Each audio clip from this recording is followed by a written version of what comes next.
Good morning. ધોરણ 9 વિષય ગુજરાતી. પંગુમ લંદયતે ગિરિમ. આ પાઠ અરુણિમા સિન્હાના જીવન પર આધારિત છે. પંગુમ લંદયતે ગિરિમ એક યુવતીના અડગ આત્મવિશ્વાસને વ્યક્ત કરતું આ રેખાચિત્ર છે. અરુણિમા નામની રાષ્ટ્રકક્ષાની વોલીબોલ ખેલાડીએ લૂંટારાઓ રાત્રે ટ્રેનમાંથી ફેંકી દે છે. એ જ વખતે સામેથી આવતી ટ્રેન નીચે એનો પગ કપાઈ જાય છે. આવી વિકટ પરિસ્થિતિમાં હિંમત હાર્યા વગર એ પોતાના પગનું એનેસ્થેસિયા વગર ઓપરેશન કરાવે છે. એટલું જ નહીં, એ ક્ષણે એ એવરેસ્ટ સર કરવાનું સ્વપ્ન સેવે છે. એક યુવતીના આત્મવિશ્વાસની આ ચરમસીમા છે. અનેક મુશ્કેલીઓ પછી એ એવરેસ્ટ તો સર કરે જ છે, પણ એ સિવાય વિશ્વના બીજા શિખરો પણ સર કરે છે. અને જાણે કે પંગુલમ લંદયતે ગિરિમ સુભાષિતને સાર્થક કરે છે. બરેલી ડિસ્ટ્રિક્ટ હોસ્પિટલના સ્ટાફમાં દોડધામ મચી ગઈ હતી. અરુણિમા નામની છોકરીના પગનું ઓપરેશન કરવાનું હતું, પરંતુ ચિંતાજનક બાબત એ હતી કે અહીં ન હતી લોહી માટે વ્યવસ્થા કે ન હતી દર્દીને બેહોશ કરવા માટે એનેસ્થેસિયાની સુવિધા. એનેસ્થેસિયા એટલે વ્યક્તિને ઓપરેશન વખતે બેહોશ કરવા માટે આપવામાં આવતી દવા. અરુણિમાએ અર્ધભાનાવસ્થામાં આ અંગેની ચર્ચા સાંભળી અને ડૉક્ટરને હિંમતથી કહ્યું, સરજી, મારો પગ કપાયો. હું આખી રાત રેલવે ટ્રેક પર પડી રહી. મેં ભયંકર વેદના સહન કરી. તો હવે તો તમે મારા ભલા માટે મારો પગ કાપશો ને? હું સહન કરી લઈશ. એની અડગતા જોઈને ડૉક્ટર અને નર્સ આભા બની ગયા. તેઓને નવાઈ લાગી. તેમની માનવતા જાગી ઉઠી. હોસ્પિટલના ડૉક્ટર અને ફાર્માસિસ્ટે રક્તદાન કર્યું અને એનેસ્થેસિયા વિના અરુણિમાના પગનું ઓપરેશન થયું. ભયંકર વેદનાભરી પરિસ્થિતિમાં તેનો પગ અલગ કરાયો. એ પીડાનું સ્મરણ આજે પણ એના રૂવાડા ઊભા કરી દે છે. 2011 એપ્રિલ અરુણિમા CISFમાં જોડાવા માટે ઇન્ટરવ્યૂ આપવા પદ્માવત એક્સપ્રેસમાં લખનૌથી દિલ્હી જઈ રહી હતી. ત્યારે કેટલાક બદમાશોએ એની સોનાની ચેઇન ખેંચવા પ્રયાસ કર્યો. ડબ્બામાં મુસાફરોની હાજરીમાં આ ઘટના બની, પણ કોઈએ એનો વિરોધ ન કર્યો. કોઈએ એમને અટકાવ્યા નહીં. વોલીબોલની રાષ્ટ્રકક્ષાની રમતવીર રહેલી અરુણિમાએ સામી લડત આપી. એ ઝઝૂમી, પરંતુ એકલી અને અસહાય હોવાથી બદમાશોએ તેને ટ્રેન બહાર ફેંકી દીધી. એના દુર્ભાગ્યે એ જ વખતે સામેથી બીજી ટ્રેન પસાર થઈ રહી અને એના ઉજ્જવળ ભાવિને કચડતી ગઈ. અરુણિમાનો ડાબો પગ ટ્રેન નીચે કપાઈ ગયો. લોહી લુહાણ હાલતમાં આખી રાત એ મદદ માટે બૂમો પાડતી રહી, પણ કોઈએ એની મદદે આવ્યું નહીં. રાત્રિના અંધકારમાં તે 7 કલાક ટ્રેક પર પડી રહી. ત્યાંથી 39 ટ્રેન પસાર થઈ, પણ આ કસોટી કાળમાં એની મદદે કોઈ ફરક્યું નહીં. માત્ર એના કપાયેલા પગના માંસની મિજબાની માણતા ઉંદરો આવ્યા. અરુણિમાનો ડાબો પગ માત્ર ચામડીભેર લટકતો હતો. જમણા પગના હાડકાના ઘણા ટુકડા થઈ ગયા હતા. એની કરોડરજ્જુમાં તિરાડ પડી ગઈ હતી. તે ચીસો પાડતી, સહન કરતી, રડતી પડી રહી. સવારે તેને બરેલી હોસ્પિટલમાં લઈ જવાઈ અને ત્યાંના તાત્કાલિક ઓપરેશન પછી એને દિલ્હી એમ્સ હોસ્પિટલમાં ખસેડવામાં આવી. ત્યાંની લાંબી સારવાર પછી તેણે થોડી સ્વસ્થતા મેળવી. ત્યારે તેણે સમાચારપત્રોમાં સમાચાર વાંચ્યા કે અરુણિમા પાસે ટિકિટ ન હતી, એટલે આત્મહત્યા કરવા માટે કૂદી હતી, એટલે આમ મર્યું.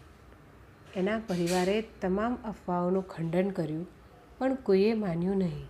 સત્ય તો સમયની એરણે જ ઓળખાય છે, એટલે કે સત્ય તો સમય સાથે જ ઓળખાય છે. હવે એણે પોતાના જીવનની દિશા બદલવાનું નક્કી કર્યું. જહાં ચાહ હૈ વહાં રાહ હૈ. એ ન્યાયે તેણે હોસ્પિટલની પથારીમાં જ નક્કી કર્યું કે હું પર્વતારોહણ કરીશ, એટલે કે પર્વતને સર કરીશ. લોકોએ એને પાગલ ગણી, કારણ કે પગ વગરના માટે પર્વતારોહણ અશક્ય ગણાય.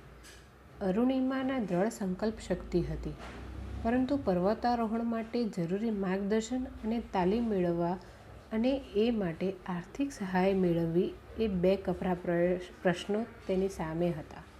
લોકોએ તેને એનો સંકલ્પ પડતો મૂકવા સમજાવી અને કહ્યું, તારો એક પગ કપાઈ ચૂક્યો છે, બીજામાં રોડ છે, રોડ એટલે કે સળીઓ, કરોડરજ્જુમાં તિરાડ છે, તું સાજી થાય પછી કોઈક નોકરી કરજે.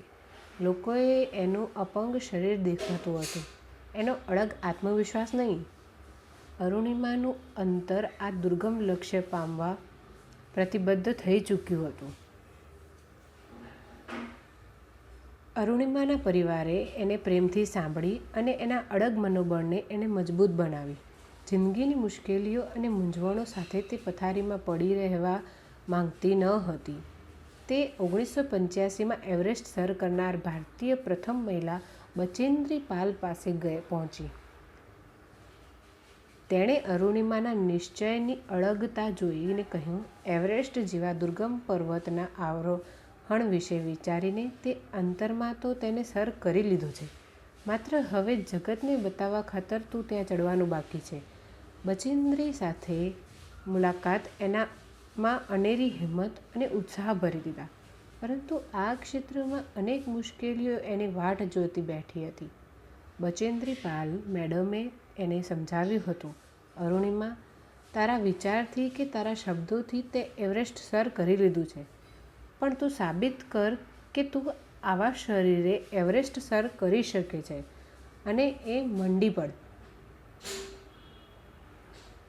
પર્વતારોહણની તાલીમ દરમિયાન શરૂઆતમાં પર્વત ચડવા બધા એકસાથે નીકળતા ત્યારે અરુણિમાને સલાહ મળતી, અરે તું ધીમે ધીમે આવ. તે અકળાતી અને વધુ મહેનત કરતી. 8 મહિના બાદ પરિસ્થિતિ બદલાઈ ગઈ. અરુણિમા હવે સામાન ઉપાડીને સૌની સાથે નીકળતી અને સૌથી પહેલી પહોંચતી. લોકો એને પૂછતા, અરુણિમા કહે તો કે તું ખાય છે શું? તાલીમ બાદ સ્વપ્નને સાકાર કરવાની લક્ષ્યને પામવાની ઘડી આવી પહોંચી. એ એવરેસ્ટને ઓભવા સજ્જ બની, પરંતુ વિડંબણાઓ ડગલે ને પગલે હતી. પહેલી કસોટી શેરપાએ સમજાવવાની આવી. શેરપાએ જાણ્યું કે અરુણિમાનો કૃત્રિમ પગ છે, તો તેણે કહી દીધું કે તેને નહીં લઈ જઈ શકે. શેરપાએ પોતાનું જીવનું જોખમ ખેડવું પડશે અને વિચારી તે આનાકાની કરતો હતો. ખૂબ સમજાવટને અંતે તે રાજી થયો. બર્ફીલા પહાડો વચ્ચે એણે એવરેસ્ટ તરફ પ્રયાણ કર્યું ત્યારે બીજી કસોટી તેના કૃત્રિમ પગને લીધે થઈ. ચઢાણ ચડતા વારંવાર કૃત્રિમ પગ ફરી જતો, ખસી જતો અને એના પર શરીરનું વજન લેવાતું નહીં, આગળ ચાલતું નહીં. પરંતુ તેણે પ્રયાસો ચાલુ રાખ્યા અને ધીમે ધીમે આગળ વધી. આગળ વધતા આ માર્ગે તેણે અનેક પર્વતારોહકોને મૃત્યુની ચાદર ઓઢી સૂતેલા જોયા. તે કંપી ઉઠી. તેણે મનોમંથન કર્યું અને મૃત સાહસવીરોને મનોમંથન વચન આપ્યું કે હું તમારા સૌ વતી એવરેસ્ટ સર કરીશ અને જીવતી પાછી આવીશ. તેનું દરેક ડગલું જાણે પડકાર હતો. અનેક પડકારો સામે ઝઝૂમતી અરુણિમા હિલેરી સ્ટેપ પહોંચી. ત્યાંથી એવરેસ્ટ પહોંચાય છે ત્યાં જ શેરપાએ આઘાતજનક વાત કહી કે અરુણિમાનો બોટલો ઓક્સિજનનો પૂરો થઈ રહ્યો છે અને તેણે પાછા ફરવું જોઈએ. જિંદગી સલામત રહેશે તો ફરી પ્રયત્ન કરી શકાશે. તેણે પાછા ફરવું જોઈએ. અરુણિમાનું જુદું જ વિચારતી હતી કે જિંદગીમાં આવી સોનેરી તક ફરી મળતી નથી. માં અને બચેન્દ્રી પાલે એને કહ્યું હતું, તમે જીવનમાં ક્યારેય એકલા નહીં જાઓ છો ત્યારે નિર્ણય તમારે અને માત્ર તમારે જ લેવો પડે છે. તમારું વિચારવું કે એક એક ડગ માંડીને હું અહીં સુધી પહોંચી છું એવી પળ પાછળ નજર કરી એક કદમ આગળ માંડજે. રસ્તો આપોઆપ મળી જશે. અને તેણે જીવનનું જોખમ ખેડવાનો સંકલ્પ કર્યો. એક ડગલું આગળ મૂક્યું. 1.5 કલાક પછી તે એવરેસ્ટની ટોચે પહોંચી. અશક્ય એવી મંજિલ પર હતી. એ ખૂબ જ ખુશ હતી. આનંદના અતિરેકમાં તે બૂમો પાડીને દુનિયાને બતાવવા માંગતી હતી કે એક વિકલાંગ, એક મધ્યમવર્ગી છોકરી ધારે તો શું ન કરી શકે. જીવનની કસોટીમાં હારીને બેસી જનારા નિષ્ફળ જનારાઓ એણે કહેવું હતું કે માણસ ખરેખર વિકલાંગ ત્યારે બને છે જ્યારે એ હાર કબૂલે છે, પ્રયત્નો છોડી દે છે. વ્યક્તિ શરીરથી નહીં મનથી વિકલાંગ બને છે. એના પર વિજય મેળવવાનો હોય છે. 11 એપ્રિલ 2011માં અરુણિમાનો અકસ્માત થયો હતો અને 21 મે 2013ના દિવસે સવારે 10:55 તેણે એવરેસ્ટ સર કર્યું. કેવી રીતે? મજબૂત મનોબળથી, હિંમતથી, સખત પરિશ્રમથી. એવરેસ્ટ અવરોહણને તેણે જીવન ધ્યેય બનાવી લીધો. સફળતા એનું જુનૂન બની ચૂકી હતી. એવરેસ્ટ ઉપર અરુણિમાએ રાષ્ટ્રધ્વજ સાથે ફોટા પડાવ્યા, શેરપા પાસે વિડીયો શૂટિંગ પણ કરાવ્યું. સમય વીતતો જતો અને એનો ઓક્સિજન પૂરો થઈ રહ્યો હતો. શેરપા તે યાદ કરાવતા ખૂબ ગુસ્સે થયો. અરુણિમાએ પોતાને પણ આ ખ્યાલ હતો કે પોતે કદાચ જીવતી નહીં રહી શકે, પરંતુ તે શેરપા મારફતે એક વિડીયો ભારતના યુવા વર્ગને પહોંચાડવા માંગતી હતી, જેથી યુવાનો પડકાર સામે લડતા શીખી શકે. 8,848 ફૂટની ઊંચાઈ પર લોહી થીજવી દેતી ઠંડીમાં એનો આ ડર સાચો પડી શકે તેમ હતો. અરુણિમા ઝડપથી શેરપા સાથે પાછી ફરી રહી હતી.